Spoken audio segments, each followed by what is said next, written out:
आप देख रहे हैं 3 बजे 3 खबर। मैं हूं आपके साथ काजल ठाकुर। 3 बजे 3 खबर की पहली खबर आपको बताते हैं, जो कि देश की राजधानी दिल्ली से है। दिल्ली के मुख्यमंत्री अरविंद केजरीवाल ने कोरोना की तीसरी लहर को लेकर लोगों को आगाह कर दिया है और उन्होंने कहा है कि तीसरी लहर आने की आशंका मजबूत है और सरकार उसकी चुनौतियों से निपटने के लिए पूरी तरीके से तैयार है। युद्ध स्तर पर इस समय तैयारियां चल रही हैं। उन्होंने अपनी आशंका के समर्थन में ब्रिटेन से संकेत मिलने का दावा किया है। उन्होंने बताया कि 45% तक टीकाकरण के बावजूद देश में मामले बढ़ रहे हैं, इसलिए हम हाथ पर हाथ धरे नहीं बैठ सकते। एक ऑनलाइन कार्यक्रम में बोलते हुए अरविंद केजरीवाल ने जानकारी दी है और उन्होंने दिल्ली के 9 अस्पतालों में 22 नए पीसीए ऑक्सीजन संयंत्रों का संयुक्त रूप से उद्घाटन किया है। दिल्ली के 9 अस्पतालों में आज से लगाए गए ये 9 जितने भी नए ऑक्सीजन संयंत्र हैं कोविड-19 से लड़ने में तैयारियों को मजबूती देंगे, क्योंकि कोरोना की तीसरी लहर जो है उसकी संभावना पूरी तरीके से प्रबल है। तो मुख्यमंत्री केजरीवाल ने आज कहा है कि संभावनाओं के चलते तैयारियां देश की राजधानी में पूरी कर ली गई हैं। ये जो सेकेंड वेव थी, देश के लिए सेकेंड वेव थी, हमारे दिल्ली के लिए तो ये चौथी वेव थी। इसका बड़ा संघर्ष और बड़े अनुशासन के साथ सब लोगों ने मिलके, दिल्ली के 2 करोड़ लोगों ने मिलके इसका सामना किया और इस पे काबू पाने में हम लोग सफल रहे। केसेस, डेली केसेस लगभग 4,500 के करीब थे। जो दूसरी वेव सितंबर में आई थी पिछले साल, उसमें लगभग 6,000 के करीब केस थे। जो तीसरी वेव आई थी उसमें 8,500 डेली पीक थी और ये जो चौथी वेव आई थी इसमें 8,500 से एकदम से 28,000 केसेस डेली आ रहे थे। और केवल नंबर ऑफ केसेस नहीं बढ़े, बल्कि उसकी इंटेंसिटी भी बहुत ज्यादा सीवियर थी। बहुत इस बार जो लोग बीमार पड़ रहे थे बहुत ज्यादा बीमार पड़ रहे थे और इस बार हमने कई सारे लोगों को खोया। बहुत ज्यादा दिक्कत आई हमें। तो अब अपने को तैयारी करनी है, हाथ पे हाथ रख के नहीं बैठ सकते। तीसरी वेव आने के चांसेस काफी रियल हैं। जब तीसरी वेव आएगी तो हम ये नहीं कह सकते कि हम बीच में हमने कुछ नहीं किया। तो आपकी सरकार इस वक्त युद्ध स्तर के ऊपर काम कर रही है। लहर को लेकर पूरी तरीके से दिल्ली की सरकार इस समय तैयार है। कोविड-19 की तीसरी लहर की संभावना प्रबल है, ये सीएम अरविंद केजरीवाल का कहना है, क्योंकि जिस तरीके के हालात पहली लहर में थे और जिस तरीके के हालात दूसरी लहर में थे, देश की राजधानी को कैसे जूझना पड़ा पूरे देश ने देखा, पूरी दुनिया ने देखा। इसीलिए अब तीसरी लहर की संभावना के चलते सीएम केजरीवाल पूरी तरीके से तैयार हैं, क्योंकि दूसरी लहर में जो सबसे ज्यादा मौतें हुई वो सिर्फ और सिर्फ ऑक्सीजन की कमी की वजह से, क्योंकि ऑक्सीजन की कमी हुई जिसकी वजह से लोगों की सांसें लगातार टूटती गईं। एक समय वो था जब रोजाना सीएम केजरीवाल प्रेस कॉन्फ्रेंस करते थे, मौत पर दुख जताते थे, क्योंकि ऑक्सीजन की बहुत ज्यादा कमी थी, जिसकी वजह से मरीजों की हर रोज सांसें टूटती थी। एक वो भी दिन था जब एक एक अस्पताल में से 20-20, 25-25 लाशें निकलती थी। उनकी मौत सिर्फ और सिर्फ ऑक्सीजन की वजह से होती थी, क्योंकि ऑक्सीजन उनको नहीं मिल पाती थी, वेंटिलेटर पर मरीज होते थे। इसीलिए तीसरी लहर में ऐसे हालात पैदा ना हो, तीसरी लहर में वो डर का माहौल ना बने, वो घबराहट का माहौल ना बने, उसके चलते दिल्ली की सरकार अब पूरी तरीके से तैयार है। लेकिन कई ऐसे सवाल हैं दिल्ली की सरकार पर भी।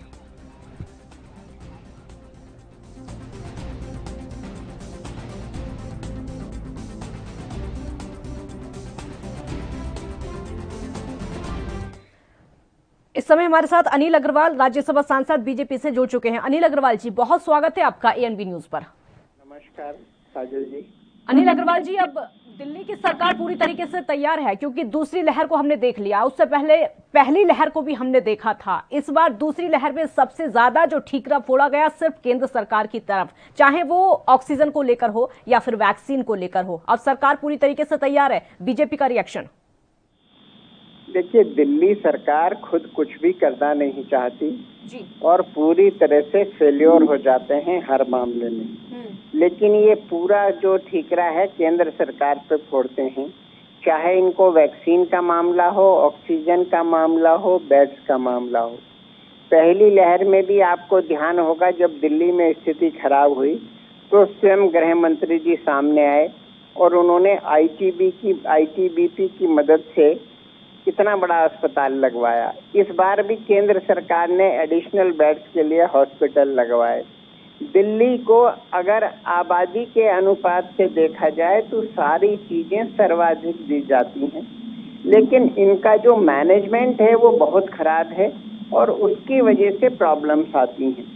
लेकिन ये हर मामले में केंद्र सरकार के ऊपर ठीकरा फोड़ देते हैं।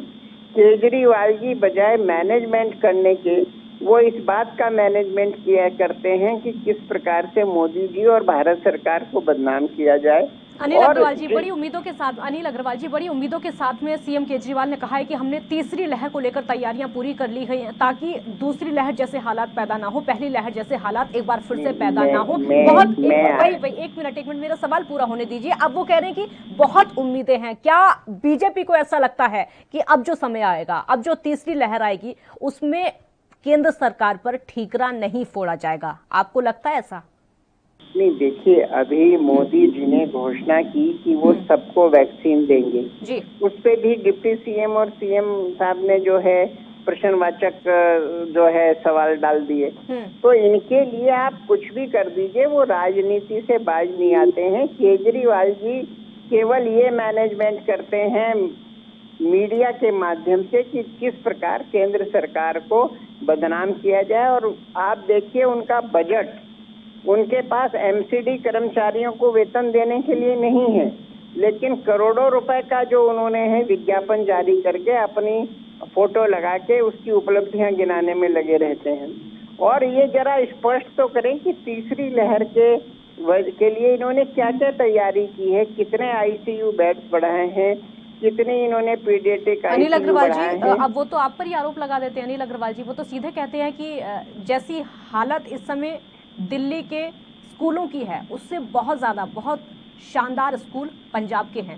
पंजाब सरकार के साथ में आपकी सांठगांठ है। मनीष सिसोदिया आज ही आरोप लगा रहे थे ये वाला।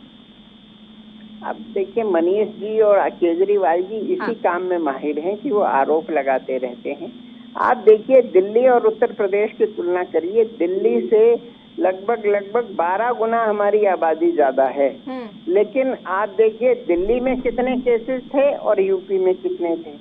दिल्ली में कितनी मौतें हुई, उत्तर प्रदेश में कितनी हुई। यद्यपि मैं ये मानता हूँ कि एक भी मौत, एक भी जनहानि दुखद है, लेकिन ये मैनेजमेंट का है। वो बजाय पेशेंट्स की सेवा करने के, वो पूरा फोकस उनका कैसे रहता है कि अपना जो भी उनका दायित्व है उससे बच के केंद्र सरकार के ऊपर दोषारोपण करते हैं।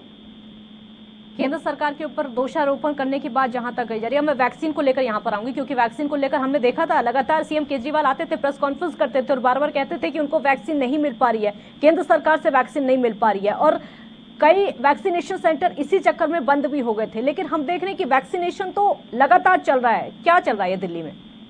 नहीं, ये मैंने वही कहा ना, वो केवल राजनीति कर रहे हैं और पूरे साल की वैक्सीन नहीं दी जा सकती जी। रोज प्रोडक्शन हो रहा है, रोज डिस्ट्रीब्यूशन हो रहा है। और बाकायदा केंद्रीय जो हमारे स्वास्थ्य मंत्री हैं, उन्होंने डाटा जारी करके बताया था कि जब ये कह रहे थे हम पे वैक्सीन नहीं है, उस समय भी दिल्ली सरकार के पास वैक्सीन उपलब्ध थी। तो ये केवल राजनीति कर रहे हैं, जनता की सेवा करने का इनका कोई उद्देश्य अनिल जी, आपको नहीं। रोकूंगी। अजय शर्मा इस समय हमारे साथ आम आदमी पार्टी से जुड़ चुके हैं। अजय शर्मा जी, बहुत स्वागत है आपका। अजय शर्मा जी, सीएम केजरीवाल कहते हैं कि पूरी तरीके से दिल्ली की सरकार तैयार है तीसरी लहर के लिए, कोई भी कमी नहीं होगी, क्योंकि लगातार ऑक्सीजन प्लांट लगाए जा रहे हैं, अस्पतालों की जो हालत है उसको भी लगातार सुधारा जा रहा है। उम्मीद कर लें कि जो हाल हमें देश की राजधानी का दूसरी लहर में देखा और उससे पहले भी पहली लहर में हम देख चुके हैं, तीसरी लहर में वो हालात पैदा नहीं होंगे। उतनी तैयारी सरकार करके रखेगी, उम्मीद कर सकता है देश या फिर केंद्र सरकार? दिल्ली पूरी की पूरी तैयार है। दिल्ली के अंदर कोई भी केस बढ़ता है तो जितने भी केस आते हैं, दिल्ली के अंदर हमने हॉस्पिटल सारे तैयार कर रखे हैं, बहुत सारे कोविड सेंटर बना रखे हैं। ऑक्सीजन की कोई कमी नहीं है, बेड की कोई कमी नहीं है, वेंटिलेटर की कोई कमी नहीं है। दिल्ली पूरी की पूरी तैयार है। अगर कोई भी तीसरी लहर आती है तो पूरी दिल्ली तैयार है उसके अंदर। हम उम्मीद करें कि इस बार जैसे केंद्र सरकार पर ठीकरा फोड़ा गया था, तीसरी लहर में ऐसा नहीं होगा। तीसरी लहर में सब कुछ पूरा मैनेजमेंट करके दिल्ली की सरकार आगे बढ़ेगी। दिल्ली की सरकार पूरी की पूरी तैयार है। हमने बहुत सारे कोविड सेंटर बना रखे हैं, वैक्सीन की व्यवस्था कर रखी है। हमारे एक विधायक विजिट करने जा रहे हैं, एक मंत्री विजिट करने जा रहे हैं। स्वास्थ्य मंत्री 24 घंटे ग्राउंड पे रहते हैं, सीएम 24 घंटे ग्राउंड पे रहते हैं, हर जगह विजिट कर रहे हैं। हमारे पास कोई कमी नहीं है। दिल्ली के अंदर तीसरी लहर आती है। अजय शर्मा जी, जो बात आप कह रहे हैं कि हमारे पास कोई कमी नहीं है, ये वादे तो पहले भी किए गए थे कि हमारे पास कोई कमी नहीं है, दूसरी लहर के टाइम पर भी किए गए थे, लेकिन क्या हुआ वो सबने देख लिया था। ऑक्सीजन की वजह से कैसे लोगों की सांसें टूटी थी वो सबने देखा था। ऑक्सीजन न आने में कहीं ना कहीं केंद्र सरकार का हाथ था। हाँ। जो नए प्लांट लगने थे वो केंद्र सरकार की परमिशन मिलनी थी, टेंडर केंद्र सरकार ने दिया था। 8 जगह लगने थे, वो नहीं लगा पाए, वो फेलियर केंद्र सरकार का था। और अब हम आज पूरे के पूरे तैयार है। अगर दिल्ली में तीसरी लहर आती है, इस बार अगर ऑक्सीजन की कमी होती है, इस बार अगर ऑक्सीजन की कमी होती है, मरीजों को जरूरत पड़ेगी ऑक्सीजन की, तो क्या दिल्ली सरकार पूरी ऑक्सीजन उनको दे पाएगी? क्या केंद्र सरकार पर ठीकरा नहीं फोड़ा जाएगा? सिर्फ राज्य की सरकार सक्षम है? इस बार दिल्ली के अंदर एक भी दिल्ली का नागरिक आपको रोड में लाइन लगाता हुआ नहीं मिलेगा ऑक्सीजन के लिए। ऑक्सीजन उसके घर तक पहुंचेगी। हमने ये फैसिलिटी कर रखी है। हॉस्पिटल हमारे सारे खाली पड़े हैं, सारे बेड खाली पड़े हैं, वेंटिलेटर तैयार है। किसी चीज की भी जरूरत पड़ेगी तो दिल्ली सरकार पूरी तरीके से तैयार रखी है। अनिल अग्रवाल जी, केंद्र सरकार को फिर तो बेफिक्र हो जाना चाहिए, क्योंकि दिल्ली की सरकार पूरी तरीके से तैयार है। अब पूरी तरीके से आप बेफिक्र होकर पूरे देश को संभाल सकते हैं अब तो, क्योंकि दिल्ली की टेंशन छोड़ दीजिए। अनिल अग्रवाल जी, जी बोलिए। केंद्र सरकार निरंतर अपना काम कर रही है। हाँ। और हम किसी भी राज्य की अनदेखी नहीं कर सकते। और जहां केंद्र सरकार के इंटरफेरेंस की जरूरत पड़ेगी, जहां किसी स्टेट को मदद की जरूरत पड़ेगी, हम जरूर करेंगे। और मुझे उम्मीद है कि लेकिन मदद से पहले तो घोटालों के आरोप लग जाते हैं ना, मदद से पहले तो घोटालों के आरोप लग जाते हैं। नहीं, देखिए ऐसा है ना, ये तो आरोप तो लगते रहेंगे, लेकिन आदमी को अपनी अगर जो कार्यशैली है उसको पारदर्शिता के साथ करे तो फिर घोटाले के आरोप कम लगते हैं, और लगते भी हैं तो उसकी जांच होकर चीजें ठीक हो जाती हैं। लेकिन मुझे उम्मीद है कि जैसा कि अभी प्रवक्ता ने कहा कि दिल्ली तैयार है और हम केंद्र सरकार की बगैर मदद के भी सब कर लेंगे। Let us hope for the best कि दिल्ली में ऐसा ही हो अगर तीसरी लहर आती है। मैं तो आपके माध्यम से देश के नागरिकों से ये अनुरोध करना चाहूंगा कि सब लोग वैक्सीन लगवाएं, अपना मास्क पहने, सैनिटाइज करते रहें, 2 गज की दूरी मेंटेन करें।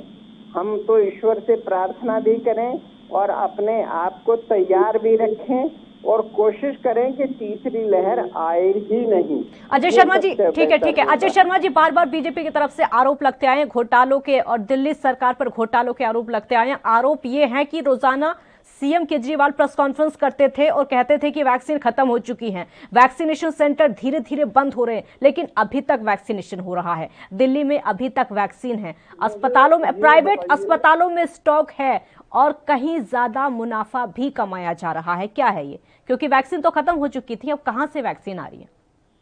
मुझे ये बताइए कि दिल्ली सरकार आपको वैक्सीन के लिए बताती है कि हमारे को इतनी वैक्सीन चाहिए, हम दे पा रहे, हम नहीं दे पा रहे। आज हमारे देश का युवा, आज हमारे दिल्ली का युवा कहीं ना कहीं हताश है। हाँ। हम 1200-1300 रुपए की वैक्सीन ला रहे, केंद्र सरकार को वैक्सीन देनी चाहिए थी। और अगर केंद्र सरकार वैक्सीन देते हम अपने युवा को दे सकते थे।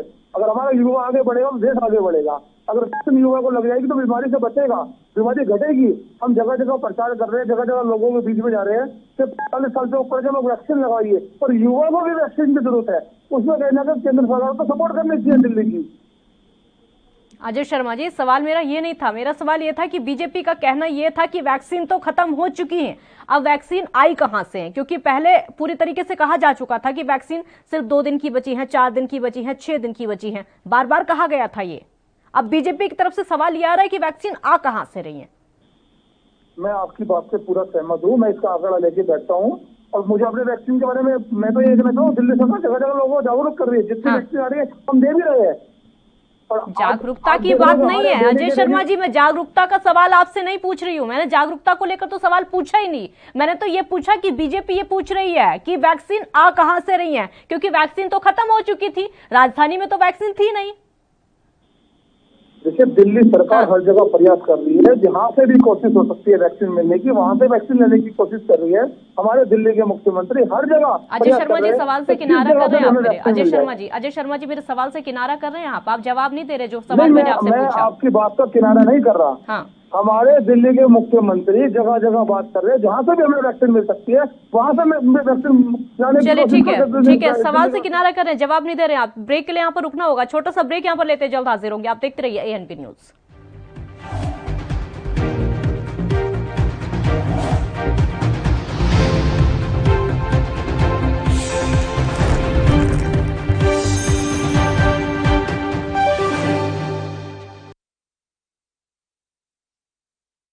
क्या आप दुबले पतले कमजोर हैं, आपकी सेहत नहीं बनती?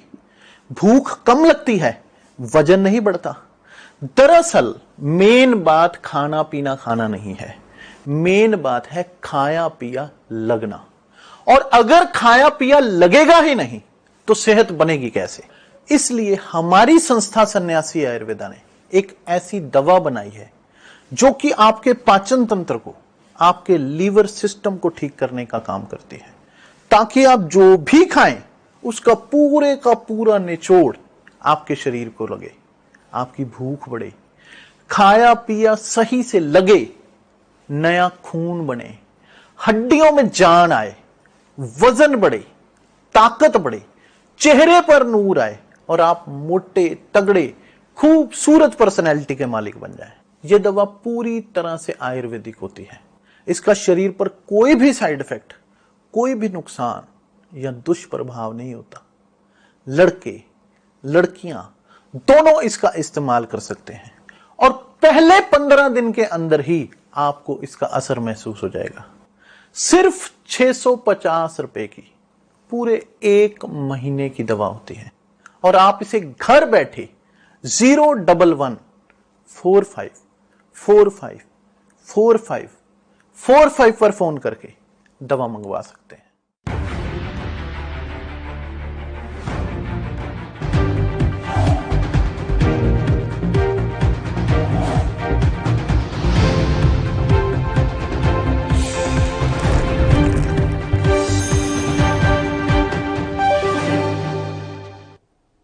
ब्रेक के बाद एक बार फिर स्वागत है आपका। बीजेपी के राष्ट्रीय प्रवक्ता संबित पात्रा ने कांग्रेस पर हमला बोला है और कहा है कि दिग्विजय जो आज 370 हटाने की बातें करते हैं, इन्होंने तो सर्जिकल स्ट्राइक पर भी सवाल उठाए थे। इस दौरान संबित पात्रा ने राहुल गांधी को कांग्रेस का सरगना कहते हुए कहा कि उनकी वजह से विदेशों में भारत की फजीहत हुई है।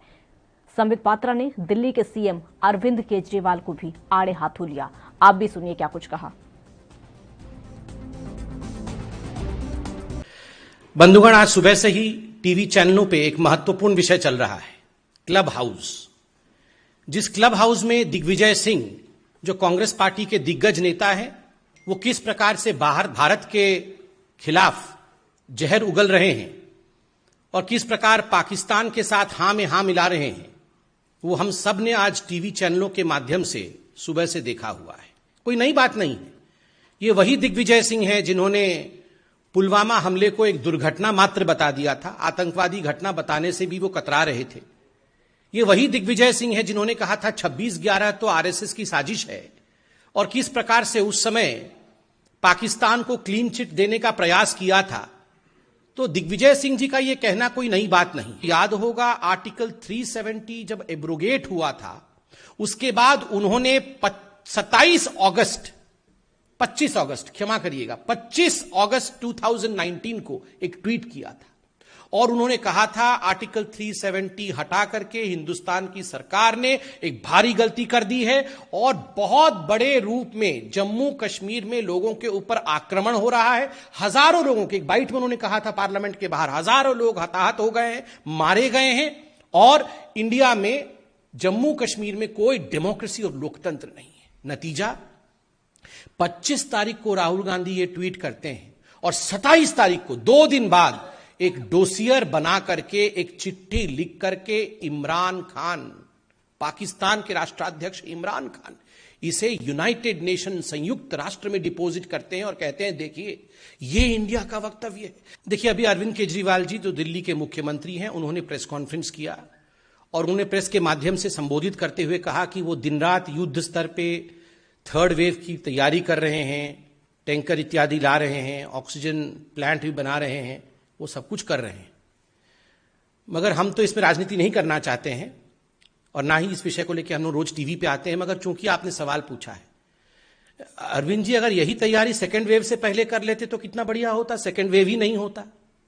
2nd वेव से पहले वो केवल एडवर्टाइजमेंट करते थे और हर दिन टीवी ऑन करिए तो सुबह, दोपहर, शाम हमेशा टीवी पे दिखते थे। 1000 करोड़ रुपए उन्होंने टीवी के एडवर्टाइजमेंट पे खर्चा किया। हम तो बहुत सम्मान के साथ, क्योंकि हम राजनीति में विश्वास नहीं रखते हैं, टकराव में बिल्कुल विश्वास नहीं रखते। हम तो चाहते हैं कि यही 1000 करोड़ रुपए अगर उन्होंने खर्च किया होता तो ऑक्सीजन डिलीवरी भी होती घर घर पे और फल फ्रूट भी घर घर पहुंच जाते लोग। तीसरी खबर आपको बताते हैं। आज आतंकियों ने सोपोर के आरामपुरा में पुलिस और सीआरपीएफ की टीम पर संयुक्त हमला किया है और इस हमले में 3 पुलिसकर्मी शहीद हो गए हैं। आपको बता दें कि 3 आम नागरिकों की जान भी चली गई है, वहीं कई लोग घायल हुए हैं। सुरक्षा बलों का सर्च ऑपरेशन लगातार जारी है, आतंकियों की तलाश की जा रही है। कश्मीर के आईजी विजय कुमार ने कहा कि सोपोर में इस हमले के पीछे आतंकी संगठन लश्कर-ए-तैयबा का हाथ है। भारत की ओर से जम्मू कश्मीर का एक बार फिर से विभाजन और भौगोलिक स्थिति में परिवर्तन किए जाने की खबरों के बीच में पाकिस्तान बुरी तरीके से भड़का हुआ है। पाकिस्तान के विदेश कार्यालय की ओर से जारी बयान में कहा गया है कि कब्जे के किसी भी नए साधन का कोई कानूनी प्रभाव नहीं होगा। पाकिस्तान भारत के अभिन्न अंग जम्मू कश्मीर को अवैध रूप से कब्जे वाला जम्मू कश्मीर कहता है। आपको बता दें कि पीएम नरेंद्र मोदी के नेतृत्व वाली भारत सरकार ने 5 अगस्त 2019 को जम्मू कश्मीर को विशेष दर्जा देने वाले अनुच्छेद 370 और 35A को निरस्त कर दिया था, जिसके बाद से पाकिस्तान बौखलाया हुआ है। पाकिस्तान आए दिन राष्ट्रीय या फिर अंतर्राष्ट्रीय मंच पर इस मुद्दे को उठाता रहता है और अंतर्राष्ट्रीय समुदाय से गुजारिश करता रहता है कि वो इस पर संज्ञान ले। हालांकि भारत ये स्पष्ट कर चुका है कि ये उसके देश का अंदरूनी मामला है, जिसे उसको फैसला लेने की पूरी स्वतंत्रता है। लेकिन आज 3 पुलिसकर्मी शहीद हो गए हैं और 3 नागरिकों की मौत हुई है आतंकी हमले में।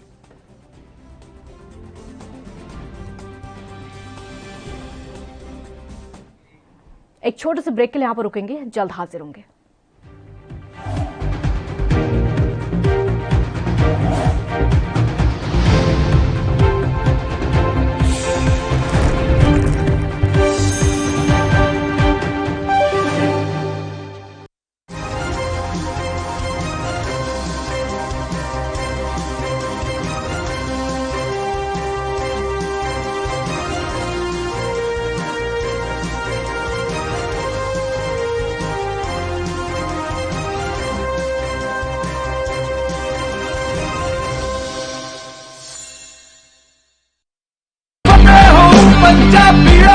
फतेह किट ਦਿੱਤੇ ਨੇ ਕਿ ਤੁਹਾਨੂੰ ਕਿਤੇ ਜਾਣ ਦੀ ਲੋੜ ਨਹੀਂ। ਅਗਰ ਤੁਸੀਂ ਪੋਜ਼ਿਟਿਵ ਹੋ, ਸਟੇਜ 1 ਦੇ ਵਿੱਚ ਹੋ, ਲੈਵਲ 1 ਦੇ ਵਿੱਚ ਹੋ, ਆਪਣੇ ਘਰ ਜਾਓ, ਫਤਿਹ ਕਿਟ ਤੁਹਾਨੂੰ ਮਿਲ ਜੂਗਾ।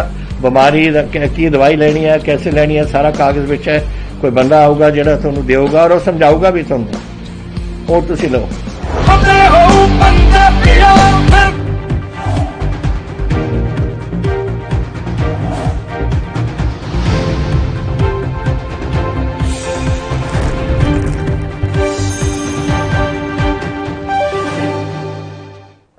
ब्रेक के बाद एक बार फिर स्वागत है आपका। तो सोपोर से देशवासियों के लिए खबर अच्छी नहीं है, क्योंकि आज 3 पुलिसकर्मी शहीद हो चुके हैं।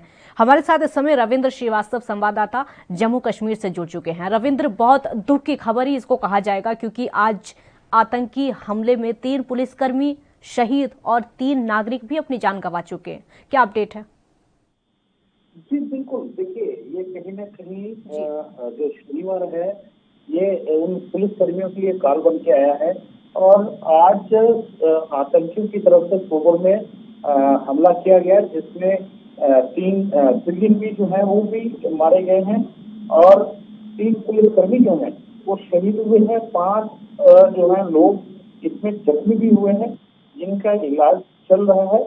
कहीं न कहीं लगातार आतंकी जो है वो अपनी कायराना हरकत को अंजाम दे रहे हैं। वहीं आईजी कश्मीर ने कहा है कि ये हमला जो है लश्कर-ए-तैयबा द्वारा किया गया है, क्योंकि जिस प्रकार से लगातार बीते कल की बात करें तो बीते कल भी आतंकियों की तरफ से जो है हमला किया गया था, लेकिन उसमें नुकसान जो है किसी प्रकार का नहीं हुआ था। लेकिन आज आतंकियों ने एक बार फिर अपनी नापाक हरकत को अंजाम देते हुए फायरिंग की है, जिसमें सिविलियन भी जो है वो भी मारे गए हैं। तो कहीं न कहीं आतंकी लगातार बुखलाए हुए हैं, क्योंकि घाटी के अंदर आतंकियों के ऊपर सुरक्षा बल लगातार कार्रवाई कर रहे हैं, जिसके चलते आतंकियों में बहुत ज्यादा खौफ पैदा हो चुका है। क्योंकि लगातार जिस प्रकार से पाकिस्तान के साथ सीज फायर हुआ है, उसके बाद से आतंकियों की खेप जो है वो इस पार नहीं पहुंच पा रही है। और यही वजह है कि घाटी के अंदर जो आतंकी बैठे हुए हैं उनमें कहीं ना कहीं बौखलाहट है, और इसी बौखलाहट का नतीजा है जो आज का आतंकी हमला हुआ है।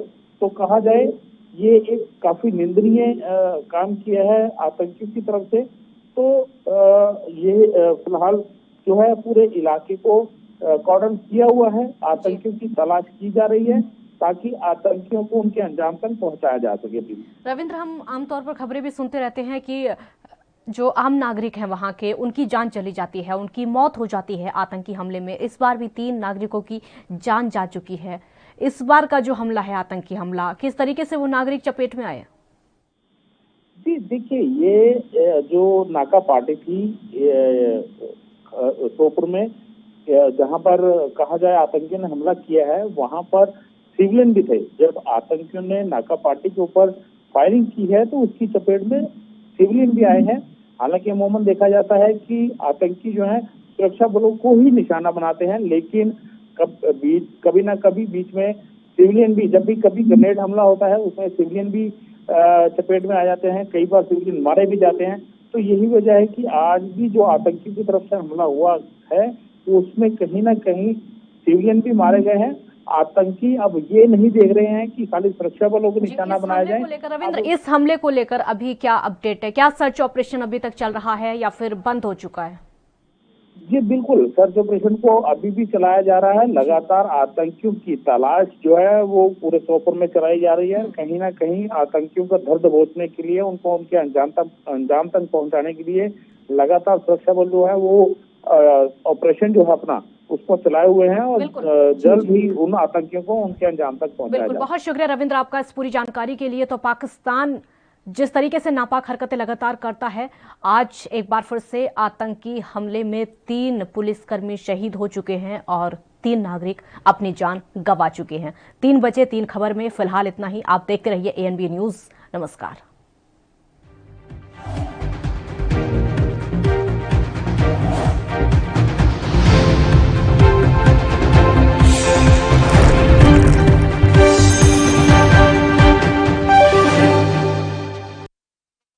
क्या आप दुबले पतले कमजोर हैं, आपकी सेहत नहीं बनती? भूख कम लगती है, वजन नहीं बढ़ता? दरअसल मेन बात खाना पीना खाना नहीं है, मेन बात है खाया पिया लगना। और अगर खाया पिया लगेगा ही नहीं तो सेहत बनेगी कैसे? इसलिए हमारी संस्था सन्यासी आयुर्वेदा ने एक ऐसी दवा बनाई है जो कि आपके पाचन तंत्र को, आपके लीवर सिस्टम को ठीक करने का काम करती है, ताकि आप जो भी खाएं उसका पूरे का पूरा निचोड़ आपके शरीर को लगे, आपकी भूख बढ़े, खाया पिया सही से लगे, नया खून बने, हड्डियों में जान आए, वजन बढ़े, ताकत बढ़े, चेहरे पर नूर आए और आप मोटे तगड़े खूबसूरत पर्सनैलिटी के मालिक बन जाएं। यह दवा पूरी तरह से आयुर्वेदिक होती है। इसका शरीर पर कोई भी साइड इफेक्ट, कोई भी नुकसान या दुष्प्रभाव नहीं होता। लड़के लड़कियां दोनों इसका इस्तेमाल कर सकते हैं और पहले 15 दिन के अंदर ही आपको इसका असर महसूस हो जाएगा। सिर्फ 650 रुपए की पूरे 1 महीने की दवा होती है और आप इसे घर बैठे 01145454545 पर फोन करके दवा मंगवा सकते हैं।